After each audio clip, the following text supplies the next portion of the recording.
촉 시간입니다. 오늘의 촉 가이드는 박지훈 변호사입니다. 어서 오십시오. 네, 박지훈입니다. 네. 박지훈 변호사가 그 MBC 네. 김종배 시선집중. 네. 거기서 이와 비슷한 류의 방송을 하지 않습니까? 김종배 씨하고. 많은 곳에서 하고 있습니다. 예. 그건 천기누설이죠. 그거는 이제 유튜브 방송으로 하게 하는데 예. 천기누설이고 예. 김종배 진행자가 또 설명을 많이 하고요. 김종배 평론가하고 저하고 누가 더 잘합니까?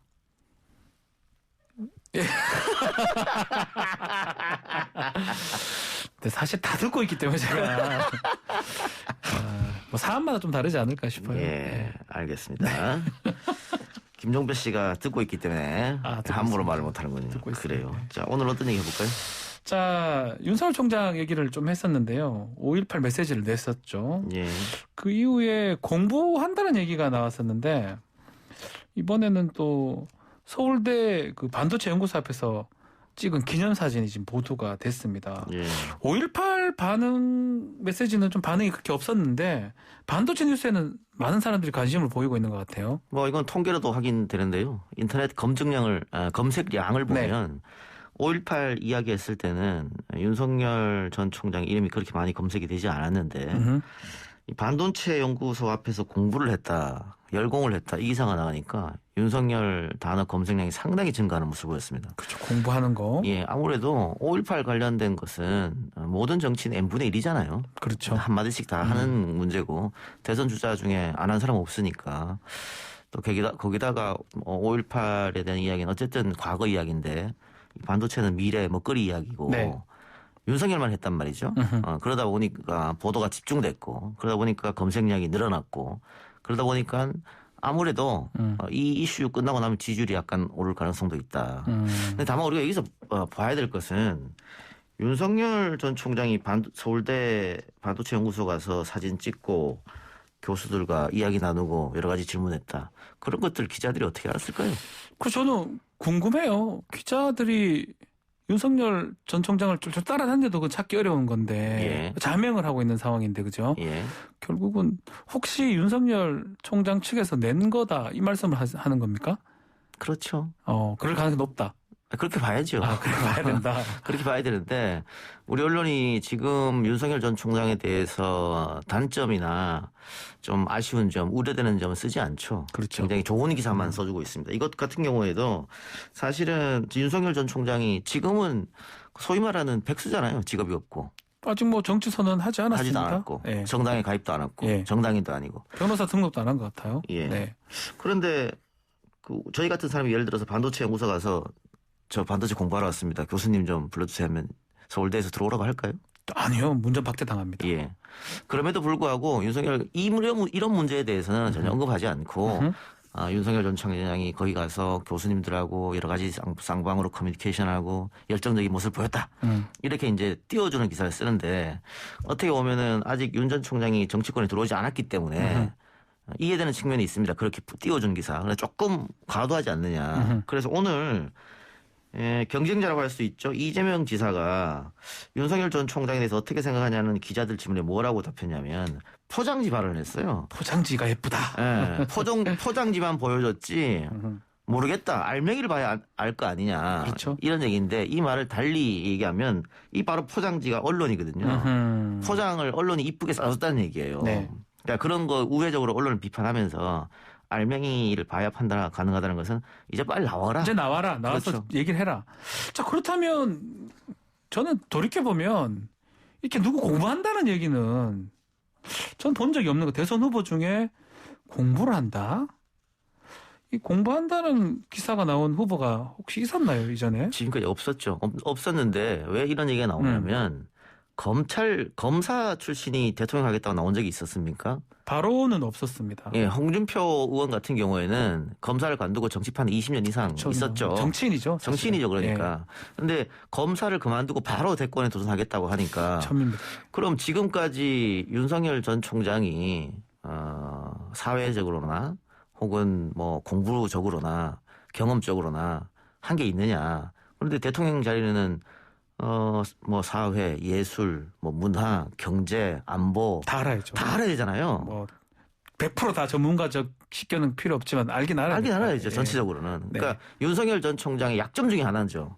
수사밖에 모르지 않느냐. 뭐 이거거든요. 정부적 판단이 안 되지 않냐. 평생 네. 공무원만 했으니까. 본인 스스로도 정부적 판단이 안 된다고 얘기했으니까. 그러니까 그런 단점을 보완해주기 위해서는 여러모로 지금 계속해서 공부를 하고 있다. 네. 그래서 뭐 이렇게 경제도 공부하고 있고 안보도 공부하고 있고 뭐 그런 이야기들을 기자들이 좀 만들어주는 거죠.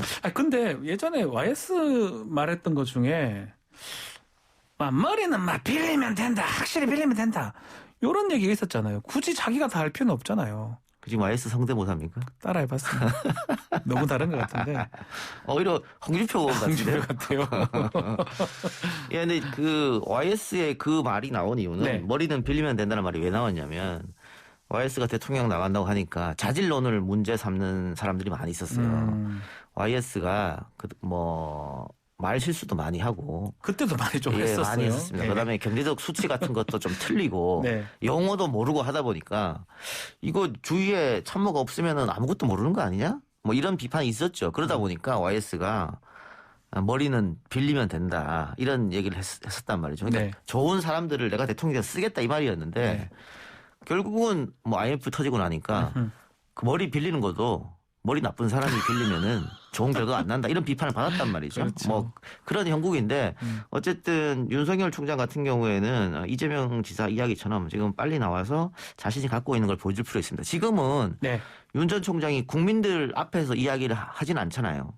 아니면은 뭐 정치인들끼리 만나서 토론을 해서 자기 모습을 보여주는 게 아니라 일방적으로 보도자료를 낸다든가 그런 거. 아니면은 기자들과 1대1 이렇게 인터뷰 같은 거. 취재를 해서 그 그러니까 기자가 한번 걸러서 독자들한테 국민한테 보여주다 보니까 윤 전 총장의 본 모습을 볼 수가 없죠. 그러니까 이렇게 계속 신비주의로 가면은 나중에는 국민들이 신뢰를 안 할 수도 있다. 그래서 그런 면에서 좀 빨리 나왔으면 하는 바람인데 오늘 같은 경우에는 윤석열 조부 묘 뭐 그렇죠. 이런 것까지 기사가 요거는 났는데 기사가 이걸 기사거리가 될 수 있을지 좀 제가 기사를 봤는데요. 예. 경찰에 신고 접수는 없었고 내사 진행할 만한 사항은 아니다라고 하면서 보수 요청도 한 적이 없어요. 조부 묘가 훼손된 것처럼 기사가 됐는데 아무 일도 없었는데 기사화가 된 것 그러니까 같아요. 오늘 조선일보에서는 예. 세종경찰서 발 이렇게 해서 썼단 말입니다. 네. 그러면서 여러 가지 이런 문제가 있었다. 내사 들어간 데들아 있었는데 지금 연합뉴스 기사는 아니라는 거예요. 박주민 변호사 말처럼 아니라는 신고도 거예요. 없었고 네. 내사도 없었고 경찰도 전혀 몰랐다는 얘기잖아요. 그럼 뭐가 맞느냐. 그러니까 너무 단독 이렇게 하면서 좀 띄우는 모습 이렇게 보여주는 게 아니냐 싶어서 확인이 좀 필요하지 않느냐 좀 그런 생각이 들었어요. 확인이 안 되더라도 이게 기사거리가 되는지 좀 그래요. 의문입니다, 사실. 예, 이건 어떻게 가십이라고 볼 수 있죠. 네. 근데 어쨌든 간에 오늘 윤석열 지지하는 33인의 전문가 포럼이 지금 발족이 됐는데 예. 오늘 진중권 교수죠. 기조 발제자로 나섰습니다. 뭐 어떻게 봐야 됩니까? 아니 뭐 33인의 전문가 포럼 발족했다. 뭐 윤석열을 지지하는 모임은 충분히 있을 수 있는 것이고. 네. 그 숫자가 33명이면은 뭐 독립운동가 뭐 그런 생각도 들긴 하는데. 네. 예. 어쨌든 이런 모임들은 뭐 나쁘지 않다고 보고요. 앞으로도 계속 있을 거라고 봅니다. 어쨌든 지금 대선에 10개월 앞둔 상황에서 새가 실은 해야 되는 것이고. 네. 예. 뭐 마찬가지로 이재명 지사나 이낙연 전 대표 같은 경우에도 새가 지금 하고 있잖아요. 요거 하나 질문 드리고 싶은 게 이게 공정과 상식 회복을 위한 국민연합이라는 이름이었고요. 이재명 지사가 지금 포럼 이름도 대한민국의 성장과 공정을 위한 국회 포럼이거든요. 예. 공정 이거 뭐 양쪽이 다 정말 공정을 포지션하려고 하는 것 같아요. 뭐 문재인 정부 들어서면서 역시 뭐 공정 얘기했었어요. 얘기했었습니다만은 여러 가지 뭐 일 때문에 과연 공정하냐 문재인 정부가 내로남불 정부가 아니냐 그게 재보궐에서 결과로 드러난 거잖아요. 그렇죠. 공정치 않다 뭐 이렇게 그러다 보니까 직전 선거의 화두가 공정이었기 때문에 아하. 이제 대권을 준비하는 사람들이 이 공정이란 단어를 가지고 화두로 삼는 거겠죠. 앞으로 계속 공정 얘기 나올 것 그렇습니다. 같네요. 예. 다른 얘기를 좀 해보겠습니다. 개헌론이 지금 좀 뜬금없이 얘기가 나오는데 계속 여당 내에서는 얘기가 솔솔 나오는 것 같아요. 이게 이낙연 전 대표가 얘기를 한 것 같은데 이유가 있나요? 일단 이낙연 전 대표도 개헌론을 이야기했고 정세균 전 총리도 개헌론을 이야기했지 않습니까? 네. 근데 두 사람이 조금 다르게 얘기했어요. 아하. 근데 정세균 총리는 원래 개헌론자입니다. 원래부터 개헌론자입니다. 예, 계속해서 개헌 얘기했어요. 바꾸차고 하는 예. 스타일이죠. 근데 그 개헌이 이제 권력 구조에 대한 개헌을 이야기했기 때문에 그렇죠. 지금 와서 갑자기 그걸 바꾸기는 좀 어려웠을 테고요. 그래서 뭐 기자 질문이나 오면 이렇게 개헌 얘기를 했는 것 같은데 이낙연 의원의 개헌론은 지금 좀 뜬금포다. 좀 맞지 않는 것 같아요. 왜냐하면 대통령 선거가 1년 남았지 않습니까? 10개월 10개월 남았죠. 사실은. 대통령 임기가 지금 1년 남은 남았고요. 상태고. 뭐 지금 개헌 주장해서 개헌이 되겠어요? 안 되죠. 예, 안 되죠. 절대 불가능한 얘기인데요. 어쩌면. 안 되고 우리 국민들은 개헌이라는 단어를 떠올리면 권력 구조부터 생각합니다. 그렇죠. 권력 구조가 어떻게 개편이 되냐. 그러니까 지금은 대통령제인데 대통령 4년 중임으로 바꾼다는 얘기인가? 아니면 내각제로 바꾼다는 의원 얘기인가? 내각제로 가는 건가? 그렇죠.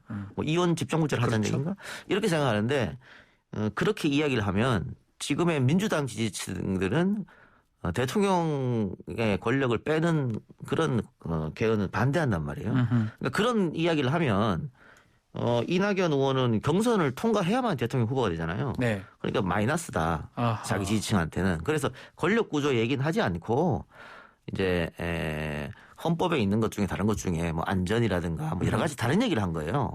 근데 그게 그런 얘기 했다고 해서 과연 민주당 지지층이 움직일 수 있느냐. 지지율을 떨어진 지지율을 회복할 수 있느냐. 제가 아까 말씀드렸듯이 네. 개헌이라고 하면 머릿속에 권력 구조밖에 안 떠오르는데 일반 국민들이. 대부분 그렇게 생각하는데요. 그러면 지금 이렇게 얘기했으면 마이너스밖에 될 수 없다. 자기한테 이득되는 것이 없다. 그래서 조금 왜 이런 발언을 했을까 조금 아쉽습니다. 개헌 얘기 중에 추측된 어떤 모임이라고 하나요? 민주주의 4.0에서 지금 많이 얘기를 하고 있는데 이런 얘기가 있어요. 국무총리 외에 부총리를 5명 추가로 두고 국회 인준을 받자. 이런 주장은 어떻게 우리가 해석해야 됩니까? 박 변호사님이 더 잘 아실 것 같은데 먼저 한번 얘기해 보시죠. 참, 뭐 부총리 지금 2명이죠, 2명인데 예. 견제를 하자는 뭐 이런 뉘앙스로 보입니다. 뭐 이렇게 개헌될 가능성 별로 예. 없어 보이긴 한데 일단 대통령 견제 수단을 좀 더 늘려보자. 그렇죠? 봐야 정확하게 그렇게 보셨는데 봅니다. 예. 부총리를 늘리고 5명으로 지금은 2명인데 네. 그리고 국회 인준을 받자고 했지 않습니까? 국회가 견제 수단이 되는 거죠. 그렇죠. 국회가 견제 수단이 되고 국회의 힘을 더 강하게 하는 거죠. 네. 국회의 힘이 강해지면 대통령의 힘은 약해지는 거죠. 그러니까 지금 민주주의 4.0이라는 것이 친문 의원들이 주축이 돼서 만들어졌잖아요. 네. 근데 지금 친문 후보가 없지 않습니까, 민주당에. 그 뒤는 지금 나올 가능성도 지금 안 보이는 것이고. 약간 멀리 보입니다. 김경수 지사 등도 아직 재판이 뭐 해결되지 재판이 않았고. 있으니까. 예. 그러다 보니까 야, 그럼 이번에는 친문이 권력을 못 잡겠다. 뭐 이재명은 친문이 아니니까. 그러면 대통령 권력을 낮춰야 된다. 네. 이게 국민들이 이걸 봤을 때 이걸 납득하거나 이거 좋다. 총리 대여성 뽑아가지고 국회의원 좀 받자. 동의할 사람이 별로 없을 것 같다는 생각도 드는데요. 그러니까 그렇게 되면 어떻게 되냐면 민주당이라는 곳은 권력만 그렇죠. 나눠 먹으려고 하는구나. 어떻게든 뭐 민생 이런 거 생각 없이 그렇게 생각 들겠죠? 이른바 친문이라는 사람들을. 그러면 이른바. 민주당 지지율이나 대통령 지지율 빠질 수밖에 없죠. 그렇죠. 그래서 이거는 이런 이야기가 뭐 아이디어 차원에서 나왔다고 합니다만 제가 봤을 때 굉장히 부적절한 이야기였다. 그래서 그런지 몰라도 이 개헌 얘기 관련해서 이재명 지사 쪽 얘기는 경국대전을 고치는 것보다는 국민 구휼이 더 중요하다라고 어쩌면 좀 얘기가 딱 와닿아요. 이거 개헌 얘기보다는 지금 민생이 중요하다 이런 뉘앙스로 얘기한 걸로 보이거든요. 그렇죠. 그러니까 경국 대전을 이제 헌법에 비유한 그렇죠. 거죠. 헌법이고. 비유한 거고 국민 구휼이 지금 박주민 변호사 말하는 민생이죠. 예. 그러니까 지금 헌법 고치는 게 뭐가 중요하냐? 민생이 더 중요하지. 근데 이 민생이라는 게 코로나 전국이잖아요, 지금. 그리고 자영업자들은 지금 몇 년째입니까 벌써? 너무 힘듭니다. 예, 사실. 너무 진짜 힘들다고. 힘듭니다. 취업 준비생들도 당연히 어려운 맞습니다. 것이고 고연령층 분들도 지금 뭐 구직 활동 등등 너무 어렵잖아요. 예. 어려워다 보니까 지금은 백신이라든가 방역이라든가 경제 회복이라든가 또 일상으로의 우리가 빨리 복귀하는 문제 이거를 얘기해야지 권력 구조, 헌법 그게 뭐가 중요하냐 고치는 게 또 현실적으로는 임기 대통령 임기 남은 1년 동안 불가능한 것이고 차라리 다음 대통령 때 하는 게 맞지 않느냐. 물론 개헌은 필요합니다. 우리가 87 체제로 너무 오래됐고 87 헌법 만들 때 권력자들이 권력 나눠먹게 하려고 만들었잖아요. 사실 뭐 5년 이게 제일 이상한 부분이죠. 그렇죠. 사실은. 전두환이 7년 했으니까 그 중임은 안 되는 것이고 네. 또 7년 너무 기니까 네. 6년 하자라도 6년 또 긴 거 많은 같은데 것 같고. 1년 뺍시다. 뭐 이렇게 해서 만들어진 거잖아요. 사실은 짝수로 가는 게 어쩌면 맞죠. 그렇죠. 예. 국회의원 4년이니까. 그렇죠. 근데 골방에서 자기들끼리 국민들은 배제하고 만들었으니까 개헌을 하는 건 맞는데 또 300명 국회의원 모두가 개개인 물어보면 90%가 다 개헌 찬성합니다. 그렇겠죠. 예. 다만 방법론은 차이가 있지. 그러면 지금 당장 할 게 아니라 뭐 굉장히 많은 뭐 모임을 가지고 뭐 여러 가지 포럼도 해보고 해서 정책적 논의를 거친 다음에 해야 되는데 국회의원 몇 명 혹은 대권 후보 몇 명이 이렇게 던져서 되는 하도는 아니거든요. 네. 분란만 일으킬 수밖에 없지. 그래서 지금 개헌론 이야기는 지금 뒤처져 있는 후보들이 어떻게 하면 지지율을 올려볼까. 왜냐하면 개헌이라는 것은 이제 이슈 블랙홀이라고 우리가 하잖아요. 그렇죠. 모든 이슈를 빨아들인다. 박근혜 전 대통령도 자기가 코너에 몰렸을 때 국회에 와서 개헌 얘기한다. 개헌 얘기를 했습니다. 그 자기가 한테 쏠린 관심을 딴 데로 돌리려고. 그러다 보니까 이슈를 내가 한번 주도해 봐야겠다라고 생각해서 개헌 이야기를 던진 것 같은데 모르겠습니다. 정권 초반이면 뭐 큐일 줄 모르겠습니다만 지금 정권 후반기에 또 지금 코로나가 이게 창궐한 이런 안 좋은 상황에서 국민들이 개헌을 받아줄까? 개헌 이야기를. 지금 않다. 이슈가 안 되지 않습니까? 오히려 윤석열 전 총장의 이 공부 반도체 공부. 그게 더 지금 이슈가 되지 개헌 이슈가 안 되잖아요. 네. 그런 것들을 좀 잘 판단해야 되는데 이낙연 의원 측이나 혹은 정세균 의원 측에서 전략 전술을 좀 잘못 짰지 않았을까? 뭐 그런. 또 어쩌면 또 지지율 차이 좀 나다 보니까 예. 좀 무리한 방법을 쓰는 것도 아닌가 생각도 들기도 한데요. 예, 근데 지금으로 봤을 때는 경선 연기로는 좀 어려울 것 같고요. 그렇죠. 오늘 뭐 전재수 의원이 다시 불을 또 지폈긴 얘기를 한데 예, 이강재 의원도 얘기했고 예. 어렵습니다. 송영길 대표를 비롯한 지도부에서 논의조차 하지 않았거든요. 그러니까 만일 경선을 룰을 고치려면 지금부터 논의는 해야 돼요. 네. 근데 논의 자체가 안 한다는 것은 안 고치겠다는 얘기지 않습니까? 왜냐하면 다음 달 벌써 예비 경선 후보 등록을 해야 되는데 6월 말에 합니다. 예. 근데 지금 이미 늦었단 말이죠. 네. 그래서 지금 전재수 의원 등등은 미련이 남아서 그런지 모르겠습니다만 그렇게 얘기할수록 오히려 이재명만 빛나게 해주는 꼴이 된다. 네. 그래서 경선 연기는 이제 좀 물 건너간 것 같고요. 그렇게 봤을 때는 좀 시간이 얼마 안 남았지 않습니까? 경선까지. 근데 이낙연, 정세균 지지율이 좀 안 나오니까. 근데 지지 기반이라고 하죠. 지역 기반은 겹치기 때문에 계속 이렇게 할 수는 없으니까 뭐 여타 후보들 간의 합종 연행 예. 해서 1위 주자를 한번 잡아보겠다는 그런 게 필요하지 않을까. 또 아마 그렇게 되리라고 봅니다. 뭐 하나 더 짚어볼 수 있을까요? 예. 국민의힘이 많이 바뀌고 있는 모습이긴 한데 5.18 관련해서 헌법 전문액을 담자 요 얘기는 어떻게 가능할까요? 근데 이게 국민의힘도 이제 그 주류는 뭐 바뀌었다고 볼 수 없습니다만 네. 그래도 세력이 많이 바뀌었잖아요. 뭐 젊은 그렇죠. 어떤 신진들은 생각이 많이 다른 것 같아요. 초선 의원도 많이 다 들어갔고. 네. 근데 뭐 예전에 국민의힘의 모 의원들 여러 명이서 5.18에 대한 뭐 모독 발언도 하고 그랬지 않습니까? 그렇죠. 예.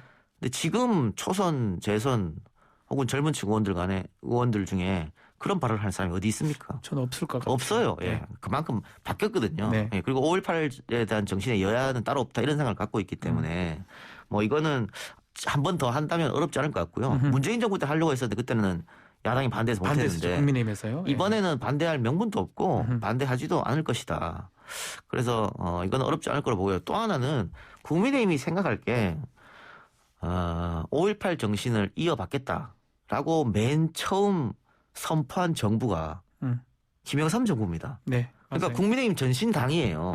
국민의힘에서 전신이지만 배출한 대통령이 5.18 정신을 이어받겠다고 제일 처음에 선언을 했습니다. 그런데 이 5.18 정신을 외면할 수 있습니까? 오히려 국민의힘 쪽에서는 이렇게 YS가 이렇게 맨 처음에 주장했다. 어떻게 보면 우리가 5.18 정신을 제일 처음에 한 것이다라고 적극적으로 나가야 되죠. 아하. 이걸 계속 수세적으로 이렇게 하고 뭐 5.18 기념식 가서 뭐 재창도 거부하고 지금은 안 그렇습니다만 지금 이제 하더라고요. 예. 과거 정부에 예. 그렇게 해서는 국민의힘이 도움될 게 없다. 왜냐하면 국민의힘이 호남에서 대통령 선거하면 뭐 10에서 20%밖에 못 받지 않습니까? 근데 그렇게 받아가서 정권 교체할 수 있어요? 더 받아야 되지? 근데 민주당은 영남에서 3, 40% 받지 않습니까? 네. 그러니까 호남에서 최소한 20에서 30 정도. 그러니까 10% 지금보다는 10%는 더 받아야 정권 교체가 가능하다고 생각했을 때 국민의힘이 더 진정성을 가지고 호남의 문을 두드려야 된다. 그런 생각입니다. 예, 오늘 이동희 초군 여기까지. 김종휘보다 제가 낫죠? 네, 맞습니다. 알겠습니다. 오늘 말씀 고맙습니다. 지금까지 박주민 변호사였습니다. 감사합니다.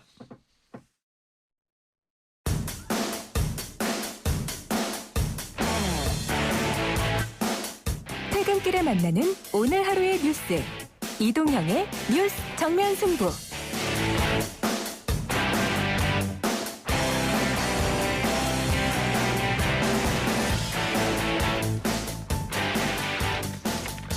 어쨌든 이동현 뉴스 정면 승부 2부 시작하겠습니다. 민주당 부동산 특위가 오늘 잇따라 회의를 가졌는데요. 재산세, 종부세 등 세제 완화 쪽에 무게가 실리면서 당에서 우려의 목소리도 나오고 혼선도 좀 있는 것 같습니다. 국회 국토교통위원회 소속 소병원 의원 연결해서 현재 특위에서 논의 중인 부동산 정책 관련해서 이야기 좀 나눠보겠습니다. 의원님 나와 계십니까? 네, 안녕하십니까. 소병훈입니다. 예. 자, 재산세는 기존 6억 원에서 9억 원으로 상향 조정하는 걸로 잠정 결정이 됐다. 이런 보도가 있던데 맞나요? 맞지 않은 것 같은데요. 예. 아니, 아직은 아무것도 결정된 게 없습니다. 예. 아직은, 그리고 지금은 이제 그 의견을 구하는 중이고, 다음 그 부동산 특위가 열릴 때까지, 다음 아마 월요일 날 잡힌 것 같은데요. 당내에 이제 두루두루 좀 넓게 의견을 듣는 그런 자리를 지금 가졌습니다. 그런데 이런 보도는 왜 나왔을까요? 글쎄요, 그건 저도 오늘 아침에도 그 보도를 봤는데, 예. 아마 그러니까 결정되지 않은 내용들을 뭐 본인들이 희망하는 사람이 썼는지 뭐 그건 잘 모르겠습니다. 예.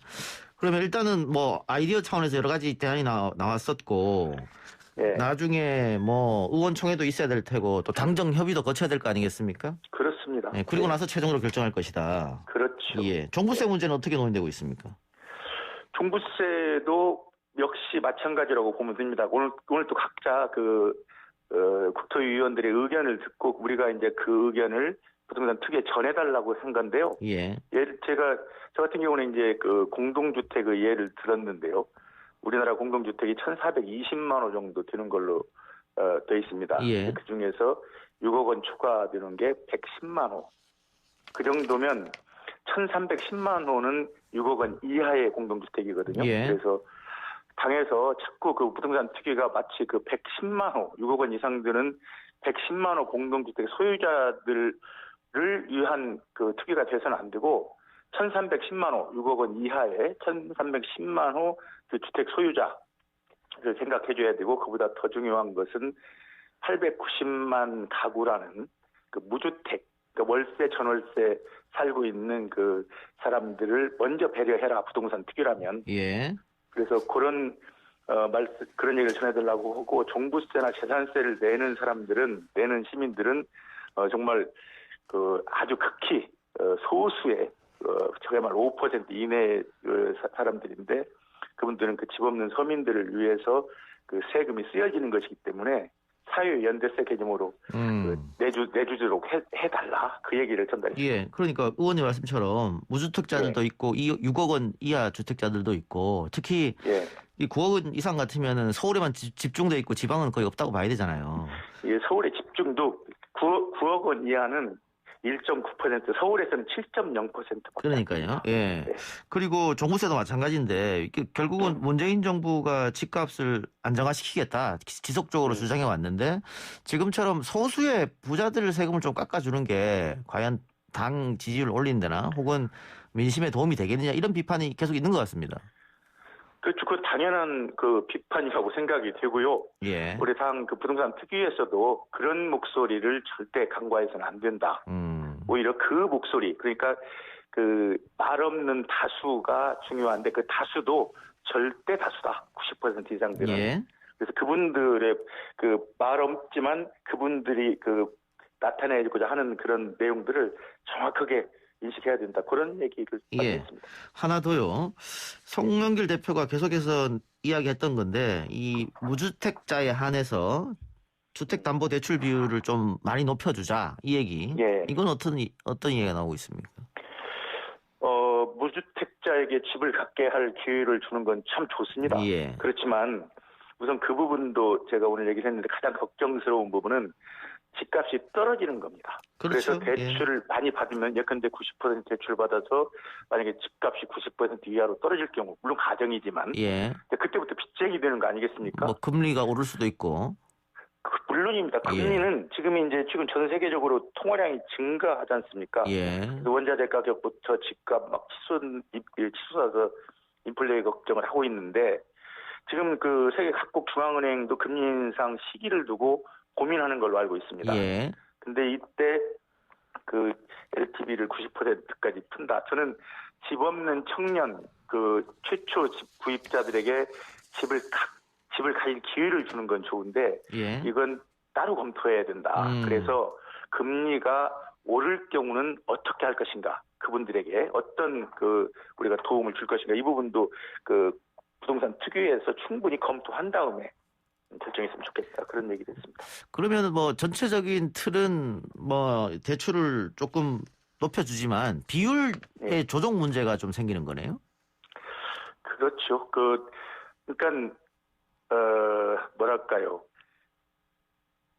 그러니까 지금 지금 신규 가구 1인 가구들이 또 많이 늘어나고 있는데 그 1인 가구들은 사실은 그 90%까지 필요해서 집을 산달지 이런 그 현실은 아닌 걸로 알고 있습니다. 네, 그래서 그 전체적인 것을 좀 생각하고서 결정을 했으면 좋겠다. 제가 그런 질문 드리는 이유가 지금 어쨌든 대출을 좀 많이 막아놨지 않습니까? 특히 뭐 그렇죠. 서울 같은 경우에는 15억 원 이상 집값 같으면은 대출이 하나도 나오지 않은 그런 실정인데 이 집이 없는 특히 30, 40 세대들이 내 앞에 있는 사람들은 이렇게 연끌해서 90%까지 대출 받아서 지금 집값이 폭등해서 다 부자가 됐는데 우리는 그런 기회조차 없는 거 아니냐 이런 반발이 좀 있기 때문에 제가 질문을 드려봤습니다. 근데 그런 부분을 좀 정확하게 우리 그 당에서도 알리고 정부에서도 알렸으면 좋겠다 싶은 게 아까도 말씀드렸지만 그 집값이 올라가지고 돈을 번 사람은 아파트를 볼 때 극히 소수입니다. 예, 그래서 거기에 너무 이렇게 경도되지 말고 좀 긴 안목을 두고 생각을 했으면 좋겠다. 우리나라 평균 그 집 소유 기간이 10.5년입니다. 10년 6개월. 그럼 지금 집을 사는 사람들은 10년 후에 집을 팔게 될 텐데요. 10년 후에 집을 팔 때 과연 집값이 어떻게 될 것인가도 생각해야 되고 저는 오늘 이제 부산 특위에도 그런 얘기를 했습니다. 5년 후, 10년 후에 집값 동향이 어떻게 될 것인지 그런 것도 충분히 검토하고 국민들한테 알린 다음에 이런 정책은 좀 확정했으면 좋겠다. 굉장히 지금이 어찌 보면 좀 불안한 시기이기도 합니다. 예, 알겠습니다. 지금이 5월 달이니까 이 양도세 중과 유예 여부 관련이요. 유예 없이 6월부터 실시할 가능성이 있다는 얘기도 나오는데 이건 어떤 상황입니까? 그건 쉽지 않을 일이라고 저는 보는데요. 정부는 양도세 중과를 유예해 줄 만큼 유예해줬다고 봅니다. 네, 그리고 그 유예를 했던 건 주택을 과다 보유한 사람들한테 그 기간 중에 집을 팔려고 한 건데 그렇죠. 집을 팔지 않았습니다. 지금 그 자료를 보면 등록 임대주택 37만 6천 호 중에 매매된 건 3%, 1만 호 수준입니다. 네, 그래서 그 특히 이제 서울에서 매매된 것 보면 서울에서 말소된 등록 임대주택 11만 호 가운데 2%, 그러니까 2,000호 정도에 불과하거든요. 그래서 정부가 충분히 양도세 중과를 유예했다. 그렇지만 정작 다주택자들은 집을 팔지 않고 있다. 혹시 또 유예해 줄지 모른다.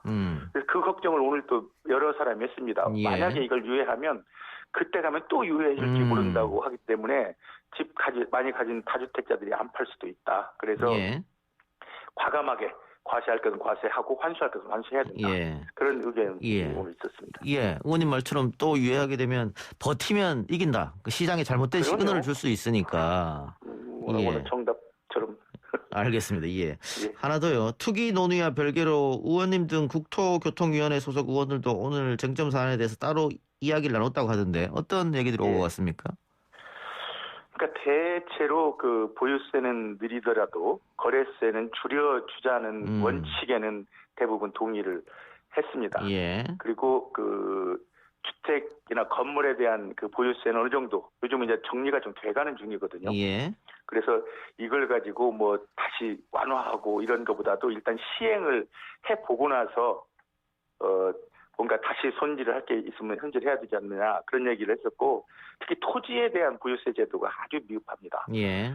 부동산이라고 하면은 주택 건물인데 그 주택 특히 아파트에 대해서는 이제 그 정부나 이쪽 당국에서 면밀히 들여다보지만 토지에 대해서는 아주 허술한 게 많아가지고 그런 부분을 좀 더 세심하게 정립할 필요가 있다. 예. 부동산 특위에서 그런 일을 해줬으면 예. 좋겠다. 그런 의견도 있었습니다. 근데 의원님 마지막으로요. 그 예. 민주당 대선 경선이 예정대로 치러지면 9월 달에 후보가 확정되는 거 아니겠어요?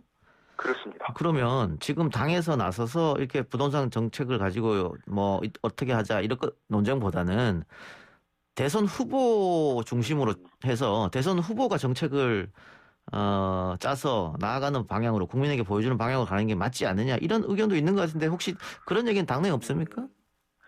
아니 이제 결국은 대선 국면에 접어들면 이제 후보 캠프에서 정책이 이제 나오겠죠. 그렇겠죠. 그렇지만 예. 지금은 우리 그 부동산 문제가 매우 그 첨예하게 그 여론화돼 있어가지고 예. 이 부분을 지금 놔둘 수가 없습니다. 그래서 저의 생각에는 우리들 뭐 같이 얘기도 하지만 당내에서 활발한 토론을 하고 의견 서름을 통해서 어떤 올바른 방향을 잡아가자. 그러면 그 과정에서 대선 주자가 정해질 경우 후보의 정책에도 반영되지 않겠는가. 그래서 그게 바로 민주당의 정책이 될 것이고 그래서 그때까지 참고 있다가 정책을 후보에게 맡기는 것보다 그건 좀 무책임한 생각이 같고요. 제 생각에는 당에서 충분히 역할을 해줘야 된다. 저는 그렇게 생각합니다. 그러면 최종 내용은 언제쯤 나올 것 같습니까? 오늘 또 이제 그 언론 보도로 보면 뭐가 몇 가지 결정된 것처럼 들렸는데 이제 조금 전에 우리 국토위 회의하면서 부동산 특위에 참석했던 의원들 얘기를 보면 좀 더 그 시간을 가지고서 의견을 수렴하지 않을까 싶은데요. 예. 물론 한두 가지 정도 한꺼번에 모든 걸 결정하는 것보다 하나씩 나올 수도 있겠다. 예. 저는 이제 그런 생각은 했습니다. 예. 조금 더 어쨌든 지켜봐야겠네 그러면. 예, 아무래도 지켜봐야 되겠고요. 그리고 저는 절대로 이게 급히 결정한 문제는 아니라고 생각합니다. 그건 뭐 당연한 이야기죠. 예. 알겠습니다. 의원님 오늘 인터뷰 고맙습니다. 예, 고맙습니다. 지금까지 더불어민주당 소병훈 의원이었습니다.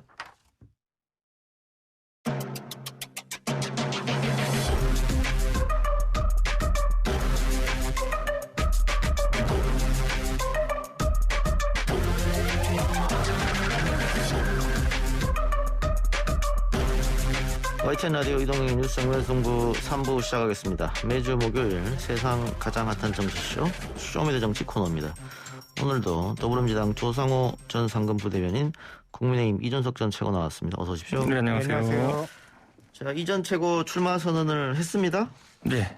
그 나경원 전 의원하고 같은 날 했던데 예. 우연하게 겹친 겁니까? 저는 원래 나경원 그 대표와의 양강 구도를 예상했고요. 예. 그러다 보니까 출마 선언하신 바로 하겠다. 이미 예고한 상태였습니다. 예. 제가 뭐 뒤통수 치는 것처럼 보이지 않기 위해서 이미 다 나경원 대표 출마 선언하면 30분 뒤에 하겠다 이랬습니다. 나경원 전 의원이 대구 방문했던데 네. 지금 국민의힘 룰이 이제 7대3인데 네. 뭐 30%는 여론조사를 할 테고 70%는 소위 말하는 당심이잖아요. 네. 당원들이 대체적으로 영남에 많이 포진해 있지 않습니까?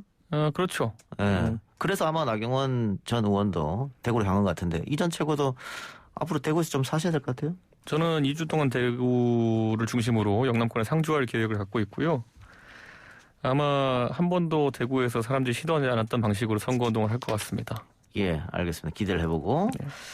자, 조상호 전 부대변인. 네. 국민의힘이 이렇게 역동적 경선이 돼가는 모습, 특히 네. 이제 뭐 이준석 전 최고, 김웅 의원 등 초선 원외 젊은 정치인들의 선전으로 역동적이 됐잖아요. 그냥 보기에 좋죠. 예. 근데 여전히 뭐 여론조사 보면 예. 무응답이 40% 넘는 걸로 알고 있습니다. 예. 부러울 것 같은데 민주당은 못한 것을 국민의힘은 하고 있잖아요. 그러니까 조금 아쉬웠던 게 예. 그때 당시에 이제 좀 유리했을 정도로 큰 선거를 크게 이겼다가 또 유리했을 정도로 보궐선거에서 크게 큰 표차로 졌는데 예. 그때 좀 초선 의원들 중에 그 최고위원도 좋지만 당대표 해보겠다고 좀 나서는 사람이 없었을까. 그 부분은 좀 많이 아쉬움이 있습니다. 예. 근데 지금 뭐 어찌됐든 이번에 그 이준석 최고나 뭐 김웅 김은혜 그런 그 초선 의원들이 이렇게 활발하게 나오고 그다음 원외에서도 나오고 이런 모습은 보기 좋고요. 근데 이제 이렇게 나오시는 분들이 좀 새로운 시대 정신을 좀 보여줬으면 좋겠는데 여전히 좀 그 갈라치기 정치에 좀 몰입하고 있는 게 아닌가 하는 그런 아쉬움은 좀 있습니다. 여전히. 어떤 갈래치기죠? 그러니까 지금 이준석 최고 같은 경우가 이게 다 좋은데, 그러니까 20, 30대 남성분들의 어떤 젠더. 예, 맞습니다. 좋은데 20, 30대 내에서의 문제를 넘어서서 여전히 40, 50대는 그 50대 이상에서는 특히 남성 중심의 카르텔이 굉장히 강하게 작동하고 있거든요. 예. 네, 그런 부분들을 마치 없는 것처럼 얘기하면서 남녀 갈등을 증폭시키고 거기서 뭔가 이득을 얻는 구조는 물론 정치라는 게 갈등점을 정확히 세워야 표가 딱 나오는데 그건 좀 진부하지 않나 싶은 생각이 듭니다. 근데 그 100분 토론이 언제 있었죠? 화요일에 있었죠. 화요일 날. 네. 화요일 날 있고 나서 제가 진보, 보수, 커뮤니티를 둘러봤는데 네. 대동단결 이준석 화이팅이더라고. 그런 거 봤을 때는 네. 이준석 전 최고가 지금 뭐 핫한 인물로 있긴 분명하다. 이렇게 그런데 느껴지는데. 그런데 이제 뭐 제가 봤을 때는 그것이 존재하지 않는 갈등이라고 말하기에는 실증적으로 존재하는 갈등인 것으로 이쯤 됐으면 인정해야 되고요. 예. 저는 그것을 푸는 방법론에 있어가지고 저는 할당제 대신에 오히려 공정한 경쟁을 할 수 있도록 그런 실력주의를 적용하자라는 것이고 어떤 분들은 할당제 하자는 것이고 저는 뭐 대안의 경쟁 상태이지 뭐 저한테 뭐 여성 혐오를 씌우려고 한다고 해서 그게 되겠습니까? 그래서 저는 오히려 이 사안에 대해서 이준석에게 여성 혐오의 틀을 씌우려고 하는 것은 좀 의외고 한 달 동안 했는데 안 됐으면 앞으로도 안 될 것 같지 않나요? 예. 근데 뭐 이 부분에 있어서는 민주당도 좀 고민을 해볼 필요는 있을 것 같아요. 네, 근데 지금 또 이번에 뭐 당대표 제가 출마 선언을 좀 읽어봤는데 보니까 그 이른바 그 실력제라는 말씀 좋죠. 뭐 공정도 중요하고. 근데 사실은 어떻게 보면 본인이 그 어떻게 보면 그때 당시 비대위원회 청년 몫으로 사실은 배정받은 거잖아요. 근데 그래서 지금 이렇게 커왔지 않습니까? 그래서 정치적으로 지금 굉장히 큰 위상도 갖게 되셨고 그 부분에 대해서 이제 축하드리고 싶은데 그런데 이번에 또 청년에 대한 할당이라든가 이런 부분들을 아예 무시한다고 하면 그러면 이제 이후에 이준석 이후에 이제 또 다른 이준석 퀴즈들 그러니까 뭐 2세대, 3세대들은 이제 더 이상 등장하기 어려운 거 아니냐. 그런 비판이 나올 수 있지 않겠어요? 그래서 그런 논리를 그대로 적용하면요. 예전에 과거 시험이라는 걸 발명한 사람은 과거 시험으로 들어왔을까요? 그러니까 저는 이런 게 있어요. 결국 제도라는 것은 본인이 어떻게 탄생했냐와 관계없이 불합리한 점을 느끼면 개선하기 위해 시도해야 되는 것이고요. 저는 정치 입문한 뒤부터 저한테 청년 할당으로 돌아오는 모든 것을 제가 거절했습니다. 하다못해 청년 비례대표 다 거절했고요. 청년 최고위원도 안 했습니다. 저는 이 최고위원 일반 부문에 돈 낼 거 다 내고 가가지고 경쟁했거든요. 그러니까 저는 제 삶의 이력이 있어가지고 아까 말했던 것처럼 저는 과거 시험을 앞으로 도입할 겁니다. 근데 제가 그러면 없는 제도화에서 과거 시험으로 들어올 수는 없지 않았습니까? 예, 알겠습니다. 그 얘기는 뭐 그 정도로 하고 이제 컷오프룰이 50대 50으로 결정돼서 뭐 초선이나 또 원외 젊은 층에게는 조금 유리하게 받겠다. 원래 본선은 7대 3이었으니까. 근데 김은혜, 이준석 단일화 이야기도 있던데 너무 많이 앞서 나간 겁니까? 뭐 처음에 이제 지지율 구도가 이제 사실 제가 1등으로 치고 나가고 이렇게 하기 전까지는 그렇게 해야지 1등 할 수 있는 거 아니냐라는 이제 예상이 있었기 때문에 이런 추측이 많았었는데 예. 우선은 컷오프까지는 예를 들어 무난하게 갈 수 있다라고 하면은 컷오프 자체가 단일화의 역할을 할 것이다라는 주장이 이제 많아져가지고 이 이야기는 좀 잦아들고 있는 상황이고 김웅 의원과 김은혜 의원과는 뭐 이 문제에 대해서는 한 번도 소통하거나 의견을 나눈 적이 없습니다. 알겠습니다. 그런데 지금 여론조사에서 1, 2, 3, 4위를 달리고 있는 사람을 보면 이준석, 뭐 나경원, 김웅, 주호영 뭐 이런 순서하지 않습니까? 대체적으로. 그런데 이준석, 나경원, 김웅이 셋 다 수도권이란 말이에요. 예. 주호영 의원 혼자만 영남이고 그렇게 되면은 네 명이 그대로 다 나갔을 때는 수도권 후보들은 표가 갈리고 주호영 후보는 영남표 그대로 받고 그럼 주호영이 당선되는 거 아니냐 이런 예측도 있어요? 애초에 지금 주호영 대표께서 여론조사에서 뒤로 약간 처지신 이유 자체가 영남표를 못 받아서 그런 거거든요. 예. 저는 영남에서 주호영 대표가 뭐 중진 다선 정치는 건 맞지만은 뭘 표가 나올 건 아니다 이렇게 봅니다. 예, 알겠습니다. 자, 조상호 전 대변인은 어떻게 예상하고 있습니까? 이번 야당 대표. 여당의 눈으로 본 야당 대표 경선. 뭐 지금 이준석 최고가 잘 됐으면 좋겠고요. 예. 파이팅합니다. 근데 지금 현재 구조가 어쨌든 당원 7회 그다음에 일반 국민 3이기 때문에 당원의 마음을 얼마나 많이 얻을 것이냐 그 부분 특히 근데 또 대구 그쪽 당원들이 제가 많은 걸로 알고 있는데 대구 경북 쪽에 그쪽 분들은 여전히 약간 또 과거 박근혜 대통령에 대한 향수가 굉장히 강하신 부분들이 있어서 그 부분들을 어떻게 극복할 것인지 좀 잘 극복돼가지고 건강한 보수 정당의 새로운 리더십을 좀 보여줬으면 좋겠습니다. 조상호 전 대변인이 뭐 민주당 브레인들하고도 이야기 많이 나누고 하는 걸 제가 알고 있는데 솔직한 이야기로 국민의힘 당대표가 이준석이 되는 것보다는 다른 분이 되는 게 더 낫죠. 민주당 입장으로서는. 그러니까 새로운 리더십으로 이렇게 보여주시면 우리도 또 새롭게 준비해야겠죠. 그런 얘기 들어보셨죠? 이준석이 당대표 되면 민주당이 상당히 위기감을 느낄 것이다. 오히려 저희 당내 중진들이 너무 위기감 느끼셔가지고 저한테 요즘 장난 아니십니다 보면 엄격한 도덕적 기준. 소 얘기하면 막말이고 난리 났습니다 지금. 근데 이런 우려도 있어요. 과거 국민의힘 전신 새누리당 시절에 소장파라고 불렸던 분들 제가 누구라고 이름은 거명을 하지 않겠습니다만 그분들도 언론에 대고는 소장파 소신 얘기했다가 당내 들어가면 바로 고개 숙였거든요. 중진 의원들한테. 그런 모습을 또 보이지 않겠느냐.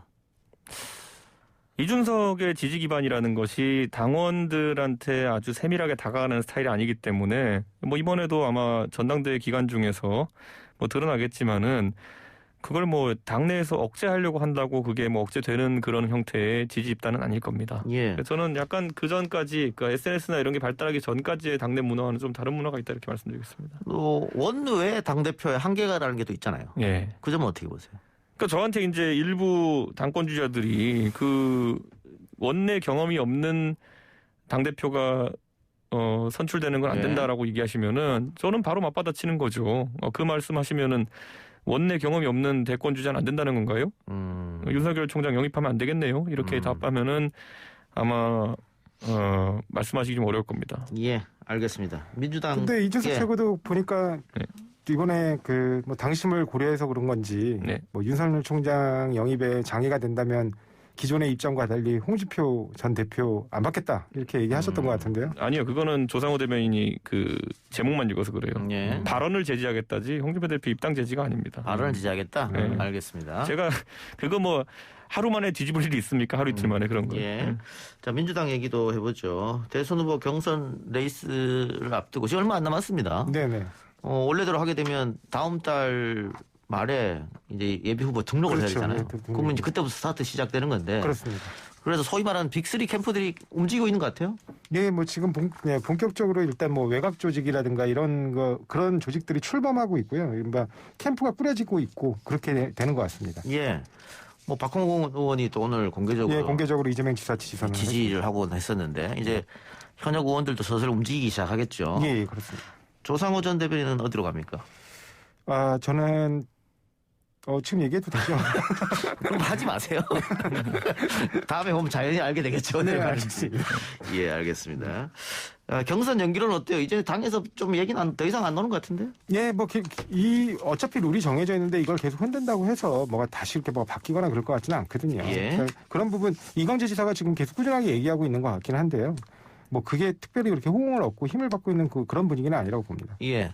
이전 최고가 봤을 때 민주당 대선 경선 연기론 어떻게 보십니까? 저는 이런 생각을 합니다. 민주당 대선 경선이 지난번에 그 당대표 경선이나 서울시장 후보 경선의 그 무관심 경선 비슷한 느낌이 안 났으면 좋겠습니다. 그건 상대당이지만은 왜냐하면 그 간에는 사실 이거는 민주당이 당원들의 뜻을 많이 반영하기 때문에 그런 것도 있거든요. 왜냐하면 역동성이 좀 떨어져요. 그렇게 되면은. 왜냐하면 당원들이라는 분들은 보통 당을 오랫동안 지켜와 보셨기 때문에 사람에 대한 평가가 쉽게 바뀌지 않습니다. 그렇기 때문에 후보들도 그 이념이나 아니면 이런 정책 가지고 뭔가 어필하려기보다는 가서 조직 선거를 해야 되거든요. 당원들에게는 가서 인사도 하고 무슨 뭐 개별적으로 소통도 하고 이래야 되는데 이게 참 다이내믹함이 떨어지는 선거입니다. 예. 그래서 저는 뭐 이번에 경선에 대해서 시기 문제가 있다 이렇게 얘기하지만은 경선에서 좀 룰이나 아니면 여러 가지 이벤트 측면에서도 좀 흥행 이벤트를 많이 넣어야 되지 않을까 싶습니다. 근데 민주당 그 대통령 경선이 뭐 당대표 경선은 룰이 9대 1이었지만 이게 대통령 경선 룰은 5대 5니까 네. 당대표보다는 역동성이 더 있을 거라고 보여지고요. 지금 걱정하시는 거는 그러면 원사이드로 흐를 가능성을 걱정하시는 겁니까? 예, 약간 그런 측면이 있습니다. 왜냐하면 지금 이게 구도라는 게 특히 5대5 상황 속에서 당심을 아무리 지금 뭐 모은다 하더라도 거꾸로 조직력 있게 모은다 하더라도 여론조사 지지율이 지금 이재명 지사가 압도적이거든요. 예. 그렇기 때문에 이 구도가 흔들리기는 쉽지 않겠다. 그러면 예측 가능한 경선이 아니냐 이렇게 돼버리면은 예. 저는 이건 다소 이제 좀 흥행에 문제가 될 수 있다 예. 이런 생각을 합니다. 예. 근데 이게 사람 대 사람의 경쟁으로만 자꾸 바라보면 그런데요. 예. 이재명 지사의 원래 특기가 정책을 던지는 거예요. 예. 그리고 정책을 던짐으로 새로운 어떤 그 기존 과거에 문제가 됐던 것들이나 아니면 우리가 극복해야 될 과제들을 정책을 통해서 굉장히 이벤트를 만들어내거든요. 그래서 그런 데 탁월하신 분이기 때문에 만약에 독주체로 간다고 하더라도 이게 뭐 재미없게 끝나거나 되게 흐지부지 끝나거나 국민들 관심을 못 받거나 그런 부분은 우려라고 봅니다. 근데 이낙연 의원은 이 시점에 왜 개헌론을 꺼내셨을까요? 그것도 좀 그런 게요. 그러니까 예. 개헌론이 사실은 그 되게 필요한 거고 그 예. 내용들을 보면 그 다 받을 수 있는 것들이에요. 그 아마 여야를 물론 그 야당은 좀 생각이 다를 수 있는데 여당 내에서는 거의 그 부분에 대해서 반대할 사람은 없을 겁니다. 근데 그렇게 돼서는 이슈가 안 되거든요, 사실. 예. 그러니까 정확히 사실은 대립점에 서는 곳이 사실은 어떻게 보면 권력구조인데 권력구조에 관한 논의가 이른바 알맹이가 빠진 상태로 그 개헌론을 던진다고 해서 그게 이슈가 될 것 같지는 않습니다. 지금 얘기 들어보니까 이서 쪽으로 가려고 그러죠. 모르겠습니다. 지금 제가 그냥 추측으로 던진 거고. 자, 뭐 이제 이전 최고는 당대표를 준비하니까 당대표가 되면 이번 당대표는 사실은 다른 것보다는 대선 승리를 어떻게 이끄느냐 또 당내 경선 또 외부 인사들하고의 단일화 이걸 뭐 어떻게 잘 관리하느냐 이게 가장 큰 걸 텐데 김동연 최재형 감사원장 이야기가 나오더라고요. 후보로 야권 후보로. 저는 뭐 김동연 전 경제부총리야 이미 야인 상태로 계신지 이제 좀 지났기 때문에 정치 참여에 무리가 없다 이렇게 생각하지만은 최재형 감사원장은 사실 좀 언급하기가 죄송스럽습니다. 예. 왜냐하면 현직의 감사원장이 계시고 예. 정치에 대한 참여 의사 같은 것을 본인이 밝히신 적도 없기 때문에 예.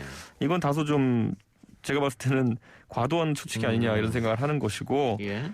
김동연 부총리 같은 경우에는 어쨌든 문재인 정부의 경제부총리이긴 했으나 어쨌든 정부 정책에 계속 고분고분하게만 이제 따랐던 것은 아닌 것으로 많은 국민들의 각인돼 있기 때문에 예.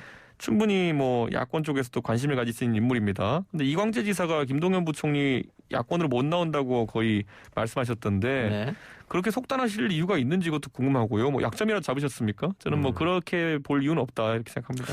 근데 사실은 예. 김동연 경제부총리 뭐 지금 말씀 나오시는 뭐 최재형 지금 현 감사원장 그다음에 뭐 윤석열 전 총장 전부 다 사실은 문재인 정부에서 관료를 지낸 사람들입니다. 예.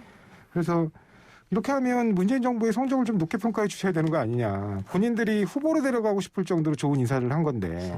그래서 사실은 김동연 경제부총리 같은 경우는 우리 문재인 정부의 어떤 그 초기 경제 정책의 기본을 방향을 잡은 사람들이거든요. 예. 근데 그런데도 불구하고 경제연구소에서 굉장히 항상 그 야당에서 낙점을 주는 거는 좀 이게 약간 이율배반적인 거 아닌가 그런 생각이 듭니다. 그럼 반대로 윤석열, 김동연, 최재형 전부 문재인 대통령이 임명한 사람인데 그렇습니다. 결과적으로는 다 야권은 대통령 후보로 거론되면 그건 인사 실패한 거 아니에요? 야당에서 자꾸 영입하려는 시도를 보이는 거죠. 이분들이 지금 야권으로 가겠다고 의사를 표시한 적이 없어요. 그리고 김동연 경제부총리 같은 경우에 뭐 여당과 대립각을 세웠다고 그러는데 전혀 그렇지 않습니다. 지금도 홍남기 부총리 같은 경우도 여당과 정책적인 부분에서 여러 번 대립이 있었어요. 근데 그런 대립은 굉장히 건강한 대립이거든요. 예. 근데 저는 이준석 전 최고 말에 동의하는 게 최재형 감사원장 같은 경우에는 내년 1월까지 임기잖아요. 네. 임기가 남은 상태에서 이런 이야기가 나오면 그 감사원장의 또 생명이 공정성인데 지금까지 했던 감사가 그러면 정치적으로 비칠 수도 있으니까 이렇게 이름 나오는 것은 지금 좀 무리수가 아닌가 그런 생각도 들고 윤석열 전 총장이 반도체 열공 중이다. 이런 보도가 대대로 나왔고 검색량도 상당히 늘었습니다. 관련해서 오늘 뭐 이재명 지사가 기자들과 인터뷰에서 포장지만 봐서는 모른다. 내부 속을 못 봤다 이렇게 얘기했는데 빨리 나오라는 얘기 같긴 해요. 이 정책은 어떻게 보세요? 저는 윤석열 총장이 공개한 어쨌든 인사들과의 만남이나 이런 행보 같은 것들이 아주 세련되진 않았다 이런 생각을 합니다. 예. 왜냐하면 이런 거는 후보 되고 나서 하면 돼요. 예. 그러면은 하루에 일정 10개씩 잡아가지고 오늘은 반도체를 봤습니다. 오늘은 뭘 봤습니다. 누구 만났습니다. 이렇게 해도 되는 거거든요. 지금 오히려 윤석열 총장에 필요한 것은 정치적으로 가르마를 타는 것이거든요. 예. 내가 어떤 노선으로 누구와 함께 하겠다 이런 것들이 중요하고 기대하고 있는데 저는 물론 윤석열 총장 측에서 저희 당의 전당대회가 끝나는 것을 좀 기다리고 있다 이런 느낌을 좀 받긴 합니다. 예, 왜냐하면 그것은 사실 잠재적으로 함께할 당에 대한 예의이기도 하고 그리고 무엇보다도 그 전까지는 또 관심이 식을 수 있기 때문에 저는 그거는 합리적인 선택이라 보는데 만약 전당대회 끝난 뒤에도 장기간 이런 가르마 타기가 안 된다고 하면은 그거는 뭐 저희 당은 저희 당대로 대선 열차 출발시킬 수밖에 없는 것이고 윤석열 총장은 첫 번째 정류장에 타지 못하면은 다음 정류장은 한 반년 뒤에 있습니다. 그러면 6월 등판 가능성이 충분히 있다 이렇게 보시는 겁니까?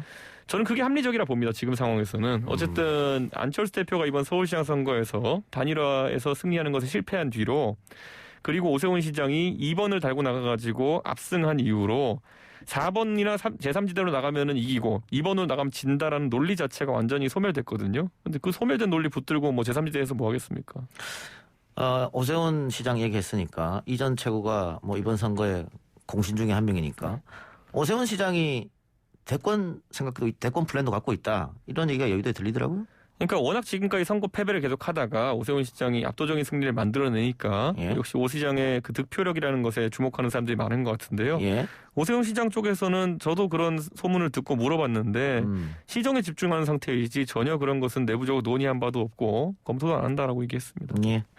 알겠습니다. 아까 저희가 소병원 의원이랑 뭐 부동산 얘기 잠깐 했는데 민주당 부동산 특위에서 종부세 또 양도세 재산세 관련해서 이야기가 나오고는 있습니다만 네. 당내에서도 아직 그 논란이 좀 많은 것 같아요. 반대하는 의견도 나오고 있고. 그럼요. 이거는 뭐 굉장히 다양한 의견들이 나올 수 있고요.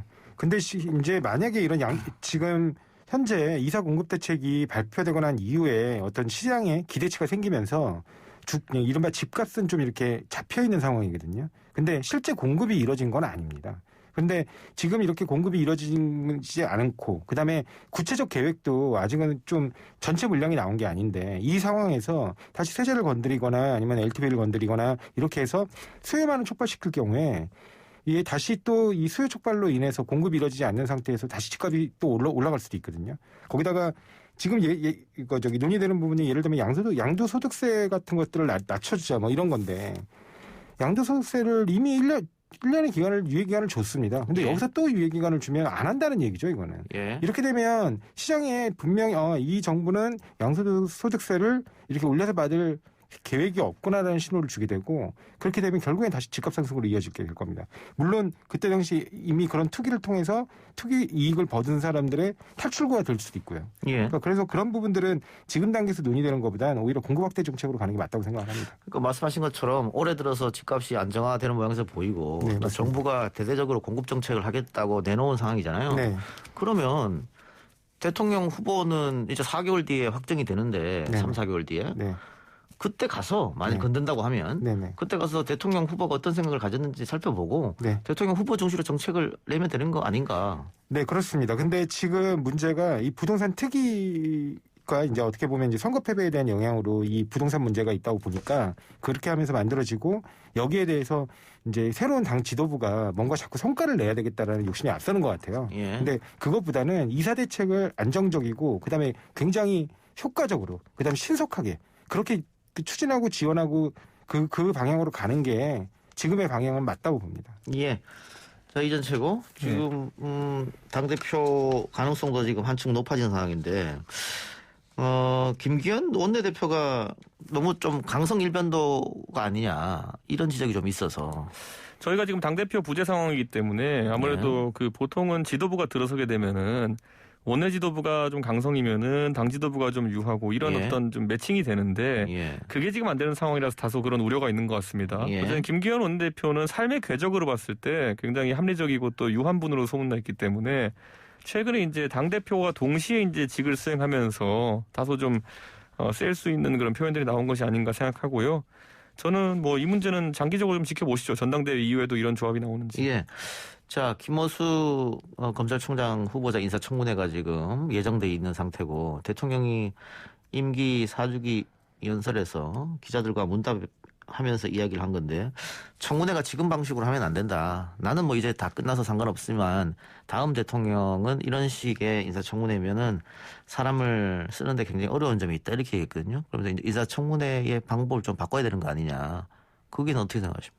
저는 합리적인 말씀이라 생각하고요. 다만 지금까지 이런 인사청문회 방식 때문에 이명박 박근혜 정부를 거치면서 불명예를 안겨주고 낙마했던 수많은 사람들이 있습니다. 예. 뭐 그런 분들에 대해서도 한번 입장 표명을 하시고 그리고 진실되게 임했으면 제 생각엔 야당 동의할 수 있지 않나를 생각하고요. 예. 제가 항상 예로 들지만은 세월호 때는요. 민주당이 장관을 어떻게까지 공격했냐면은 그 서남수 교육부 장관 그 체육관에서 밥도 못 먹고 컵라면 먹었다고 어떻게 그럴 수 있냐고 잘랐거든요. 예. 그러니까 저는 그런 것에 비해 봤을 때는 지금의 검증은 뭐 그때보다는 덜하다. 그래서 저는 앞으로 좀 여야가 사실 국정 운영에 지장이 안 될 정도로 그 청문회를 운영할 수 있도록 예. 좀 제도를 개선하자는 것은 저도 동의합니다. 그러니까 뭐 정권 교체 가능성도 있으니까 네. 정권 교체에서도 또 지금처럼 그대로 가면 옛날 일을 반복하게 되니까 이 여야가 협의를 하면 어려운 일이 아니잖아요. 이 문제. 저희가 정권 잡았을 때 첫 번째 법안으로 합의해 주십시오. 그러면은 이거는 오해가 없습니다.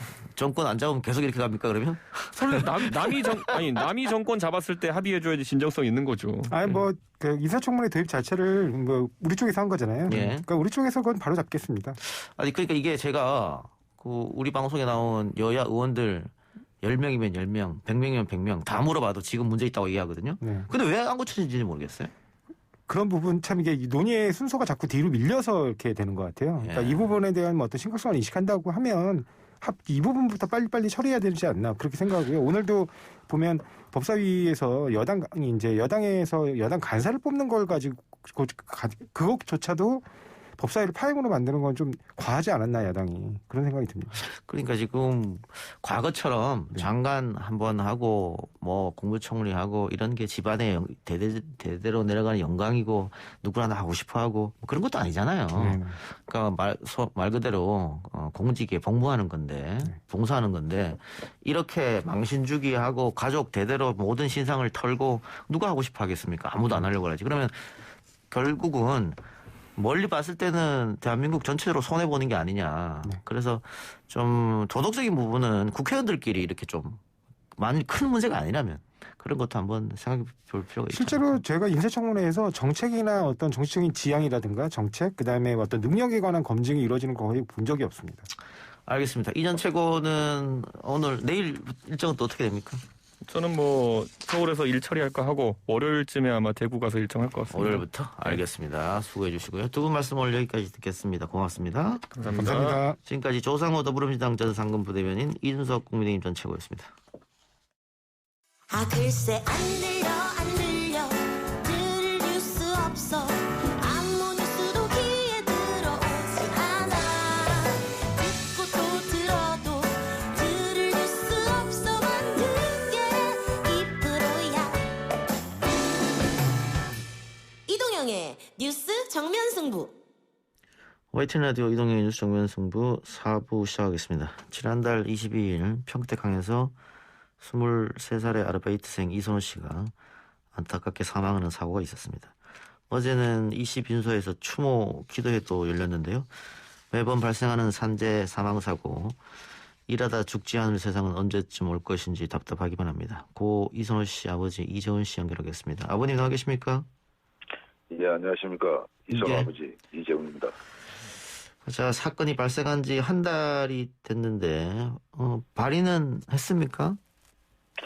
아직도 못하고 빈소를 그대로 유지하고 있습니다. 그 이유가 뭐죠? 예, 물론 여러 언론을 통해서도 밝힌 바가 있습니다만, 이건 이제 사건의 본질과는 다른 도의적인 부분으로서 예. 제 아이가 이렇게 되기까지 원인을 제공한 사람 두 사람이 있는데 아직 그 두 사람한테 다 용서를 받지 못했습니다. 예. 한 사람은 자기가 와서 죽을 죄를 지었다고 용서를 빌었고, 예. 제가 용서를 하였고, 예. 근데 지금 누군지는 모르겠습니다만은 그 누군가의 지시로 인해서 우리 아이가 그 위험한 공간에 가서 안 해도 될 작업을 하다가 이런 안타까운 사고를 당하게 됐는데요. 그래서 그 누군지도 모르는 누구 제3자가 그런 지시를 했는데 그건 이제 수사기관에서 밝혀줄 부분이고요. 예. 그래서 아직까지 제 아이가 용서를 받지 못해 눈을 감지 못하고 있습니다. 네, 그런 이유로 아직까지 빈소가 유지되고 있습니다. 예. 네. 그 진실이 밝혀지면 그때 발의를 하겠다 이런 말씀인 것 같은데 방금 말씀하신 것처럼 아드님이 안 해도 될 작업을 하다가 누구로부터 지시를 받고 하다가 사고를 당한 거지 않습니까? 네네. 근데 거기 보니까 CCTV 같은 것들도 있던데 그걸로는 증명이 안 되던가요? 그 CCTV를 보면니까 이제 최초에 같이 현장에 투입됐던 고리인 진술하고 CCTV 상으로 나타나는 거하고는 CCTV를 보고 다시 고리인이 재차 진술을 했습니다. 예. 그러니까 그 고려인도 그 당시 충격에 의해서 진술에 약간의 혼돈이 있었던 걸로 밝혀지고 있고요. 예. 예. 그러다 보니 제3의 또 인물이 나타나기 시작했습니다. 예. 네네. 경찰 지금 조사 중이죠? 네, 조사 예. 중입니다. 결과를 좀 기다려 보고요. 예. 그 기업이 10만 원 아끼려다가 아들을 잃었다 이렇게 말씀하셨던데 그 어떤 뜻입니까? 예, 물론 법에서 정해놓은 적정수의 안전요원 FRC를 작업할 때는 한 명의 안전관리요원 그리고 또 한 명의 신호수를 두게 돼 있는데요. 예. 회사에서는 이제 비용 절감 차원에서 그 적정수의 안전요원을 배치하지 않았고 제 생각은 그렇습니다. 법에서는 두 사람을 갖다가 두게 돼 있지만 저는요 예. 딱 한 사람만 현장에서 그 작업이 처음부터 시작부터 끝까지 한 사람만 제대로 지켜보고 있었다면요. 이 사고는 분명히 막을 수가 있었거든요. 예. 그 한 사람이 일당이 아침부터 저녁까지 채워놔도 10만 원이면 되거든요. 예. 이걸 역으로 이야기해서 돈 10만 원 때문에 우리 집 아이를 갖다 그렇게 만들었다는 거죠. 예. 저도 그 사고 영상 CCTV를 봤는데 그렇게 위험한 작업을 하면서 그 아드님을 혼자 이렇게 지시만 하고 방치했다니 이해가 좀 안 됐는데. 네, 맞습니다. 그 규정은 있는데 그걸 규정을 지키질 않았군요. 그렇죠. 예. 그리고 CCTV를 봐도 그렇습니다. 그런 거 하기 전에는 그 앞에 한 사람이 막아서가지고, 지게차라든지 또 우리 아이가 그래서 작업을 하려고 하면 지금 위험하니까 하지 말고 제지도에서 좀 해줬어야 되는데 그런 인원이 없다 보니까 이렇게 말도 안 되는 안타까운 사고가 발생한 겁니다. 아르바이트는 아드님이 그 현장에서 어떻게 하게 된 겁니까? 예, 물론 제 아이가 대학 1년을 마치고 군대를 갔다 옵니다. 예. 이제 제대한 시점이요. 예. 2019년 12월 15일 날 제대를 하고, 예. 2020년도에 대학 2학년을 이제 복학을 해야 되는데, 예.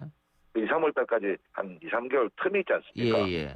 그래서 잠시 제가 일하는 부두에 와서 이제 아르바이트를 해서 용돈벌이를 하려고 들어갔던 게, 작년에 코로나로 인해서 이제 학교를 못 가보고 비대면 수업, 온라인 수업만 마치고, 또 올해도 3학년을 역시나 등록했는데 또 한 번도 못 가보고 하다 보니까 어느덧 1년 4개월이라는 시간이 그렇게 됐던 거죠.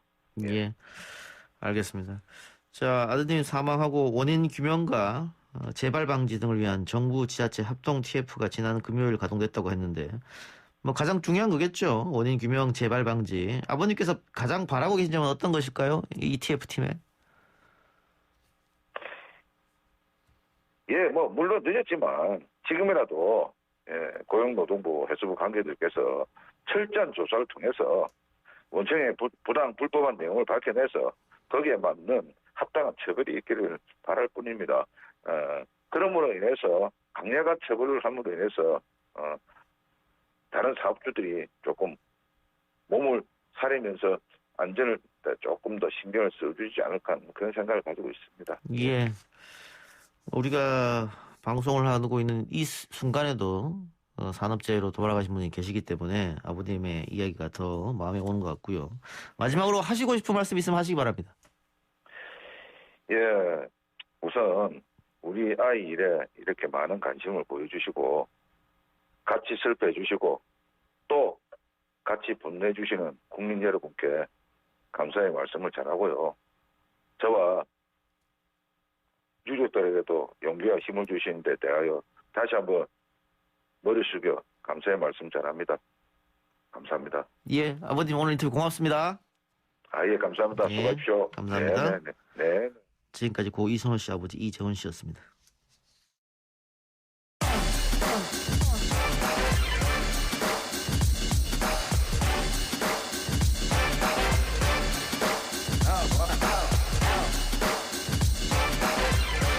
여론조사를 통해 민심을 읽어보는 시간 민심문 숫자다 코너입니다. 배철호 리얼미터 수석 전문위원 그리고 한결의 하영 기자 나왔습니다. 어서 오십시오.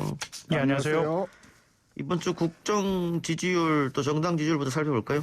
예, 국정 지지율 말씀드리겠습니다. 먼저 YTN 의뢰로 리얼미터가 지난주 월요일부터 금요일 5일간 전국 2,514명, 표본오차는 95% 신뢰 수준에서 플러스 마이너스 2.0%포인트를 보인 조사였는데요. 이 조사에서 문재인 대통령 국정 긍정평가는 36.0%로 전주와 변동이 없고요. 부정평가는 60.5% 각각 보였습니다. 오늘 발표되었죠. MBS 전국 1,009명을 대상으로 했고요. 95% 신뢰수에서 플러스 3.1%포인트를 보인 조사였습니다. 월요일부터 수요일 3일간 조사를 했습니다. 여기서는 이제 긍정평가 36, 리얼미터 공교롭게 똑같이 수치까지 똑같이 나왔고요. 부정평가는 54%를 각각 보였습니다. 예. 자, 36% 정도가 긍정평가를 내렸는데, 우리 시각으로 모레 새벽입니다. 예. 한미 정상회담이 있을 예정인데, 과거부터 쭉 보면, 이렇게 대형 정치 이벤트가 있으면 대통령 지지율은 올라가는데요. 그렇게 예상되죠? 두 가지 주요한 의제가 있죠. 한반도 평화 의제와 백신이 있는데요. 어떤 그 정상회담보다 이번에는 백신에 좀 관심이 가져집니다. 그 정부 관계자나 여권 관계자들 또한 이 백신에 대한 기대감을 갖고 있는데요. 이 백신과 관련된 어떤 획기적인 타결 결과가 있다고 한다면 지지율 급반등도 좀 기대해 보고 있는 그런 분위기입니다. 예. 정당 지지율도 알려주시죠? 예, 정당 지지율 말씀드립니다. 조사 개요는 앞에 드린 것과 말씀드린 것과 똑같고요. 리얼미터 조사에서는 국민의힘이 35.4, 더불어민주당 29.9, 무당층 13.9% 나왔고요. MBS 조사에서는 더불어민주당 31%, 국민의힘 23%, 지지하는 정당 없음 무응답층이 31% 나왔습니다.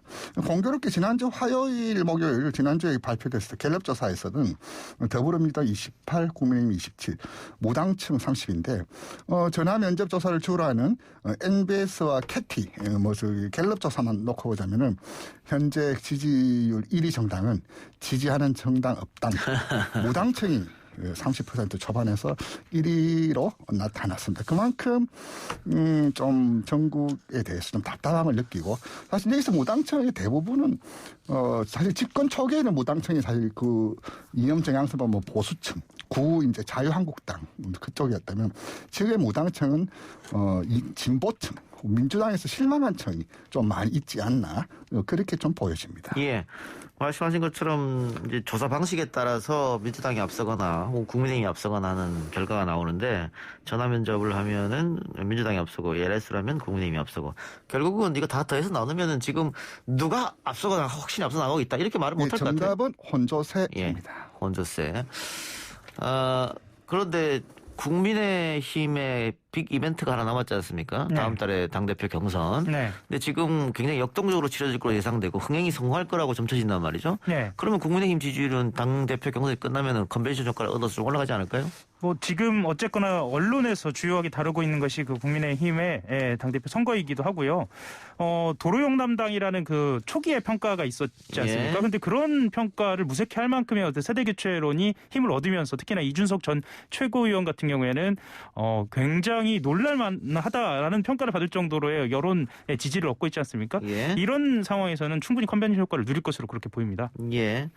자, 그러면 대선 주자 차기 관련된 여론조사도 보죠. 이것도 역시 전화 면접을 하면 이재명 지사가 앞서고 ARS로 하면 윤석열 전 총장이 앞서죠. 네, 그렇습니다. 이게 이제 앞으로 계속 말씀드릴 텐데요. 언젠가 한번 이 내용을 좀 차근차근 좀 조목조목 말씀드려야 될 것 같은데. 예.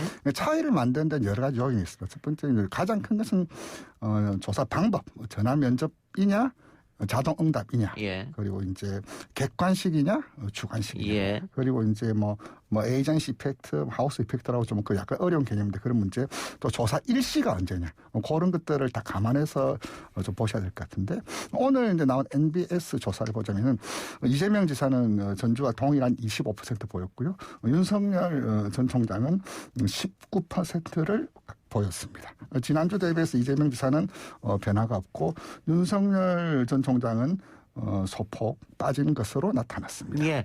MBS 조사를 정기적으로 쭉 보면 윤석열 전 총장 지지율이 조금씩 빠지고 있거든요. 네, 조금씩 빠지고 있습니다. 그거는 총장을 관두고 나서 지금까지 본격적으로 정치권에 들어오지 않고 계속 자명을 하고 있기 때문에 조금씩 빠지는 거다. 이런 분석이 있던데. 네, 그래서 이를테면은 저희 커뮤니케이션 행위 이론 보면은 그 자극과 반응 이론이 있습니다.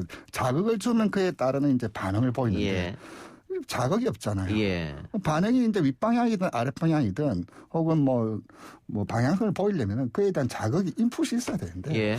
지금 뭐 지난 5.18에 관련된 메시지를 내놓았지만 그것이 또 자극이다 혹은 뭐 판을 예. 흔들 만한 민심을 뭐 움직일 만한 그걸로 보기엔 좀 뭐 무리가 있지 예. 않냐 좀 그렇게 보이십니다. 예.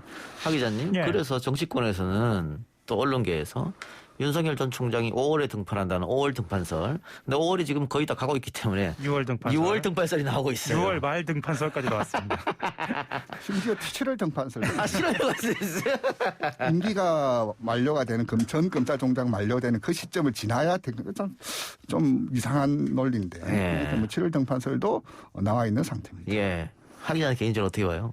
저는 더 이상 미룰 수는 없다라고 좀 보여지고요. 이제 경선 레이스가 본격적으로 이루어지기 전에, 그러니까 7월 이전에, 그러니까 6월 말에는 분명히 나오지 않을까라는 저는 조심스럽게 전망해 봅니다. 이게 사실은 윤 전 총장이 공식적인 라인을 통해서 언론과 접촉을 하지 않기 때문에 뭐 그런 분위기를 감지하기도 좀 굉장히 어려운 현실이긴 합니다. 예. 6월 등판설. 이렇게 하다가 드랍하는 건 아니겠죠?